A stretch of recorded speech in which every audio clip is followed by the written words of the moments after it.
Okay, grade 11s. Let's look at 723. I'm going to go through specific adjustments. Number 1 on interest, number 4 on insurance, number 11 on drawing from Zama, and then number 14 on some checks that's not on the bank statement. Okay, so let's start with number 1. I'm going to do them all quickly. You'll see they're easier than you thought.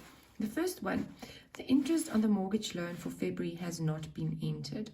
Okay, and then they mention how you're going to pay it back, 5/9, and then next year, how much you're going to pay back. We're not referring to that for now. We're specifically focusing on the interest. And all you know is for the month of February, your interest has not been calculated. So all you need to do is you go to your balance, your trial balance. You see your mortgage is 388,240, and you work out what is 13% for 1 month. Yes, it's as simple as that. So if you do that calculation, you will get 4,205.93 cents. And if you go to the memo, you'll see they rounded it off to 4,206. So that amount is still outstanding. What does that mean in my financial statements? Where would all of that go? So if you look here in your actual loan, because it's capitalized, you will add that 4,206 to your loan because it's due. And then you'll also see your interest expense, which is the expense bit. This will be your debit. You're going to add it so that your interest on your loan will go to 52,806. And that's it for number 1. Let's quickly go to number 4. This is on the insurance policy. I've marked it here in yellow. So the insurance total for the annual year, it's 1,350. Okay, the policy expires. They do not mention that it's for 12 months. We're just going to assume that it is, but normally they would say it's an annual policy. And then interesting in this exercise, they don't have an insurance expense account. They load it into my sundry expenses. So let's first calculate if the policy ended on the 30th of April. That would mean, if you look here at this time lines here, it started on the 1st of May. So that would have given me 12 months.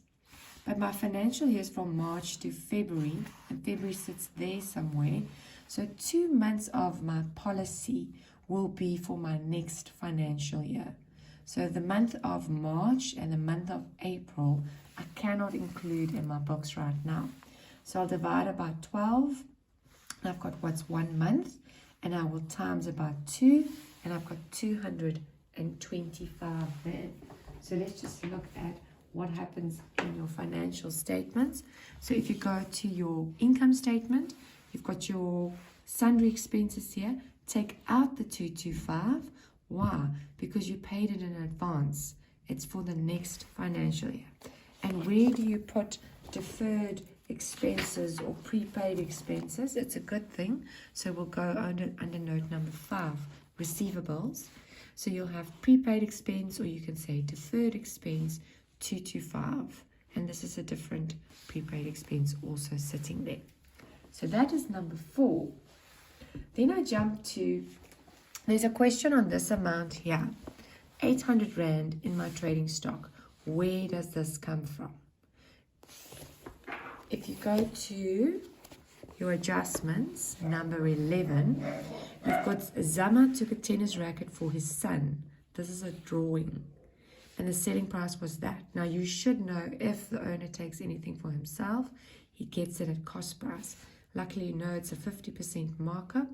So you say 1,200 times 100, divide by 150, and you will get the amount 800 Rand. So you're going to take it out of your trading stock because he's taking that racket.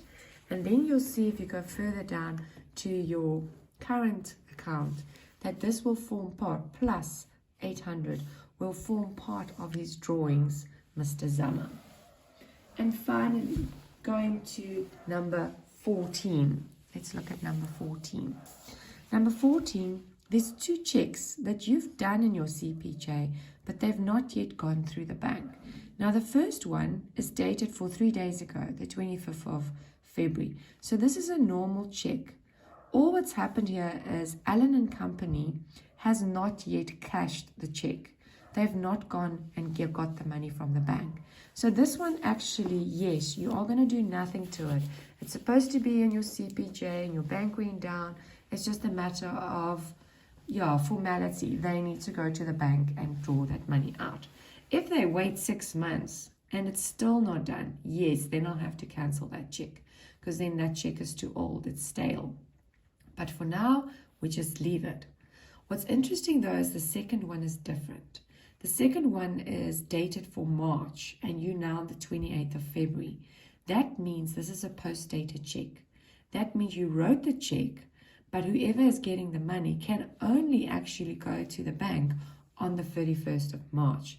So technically, that money will definitely stay in your bank account for another month. So this is an adjustment that you purely do in your balance statement. You're not actually going to do a GJ entry for it, anything like that. What you will do is you're going to adjust your bank account first of all. Your bank account is, for this exercise, overdraft, so it's under liabilities. This check, you're going to pretend that you didn't pay it. So what would that mean for overdraft? That would mean your liability is smaller. You owe the bank less money. Put that check back, because you haven't really paid these people. And then where we always take the money out from is if you go to note number 9, let me just get that on the screen. The trade creditors, these people that you've given the check to, you add it back in because technically you still owe that money to a creditor.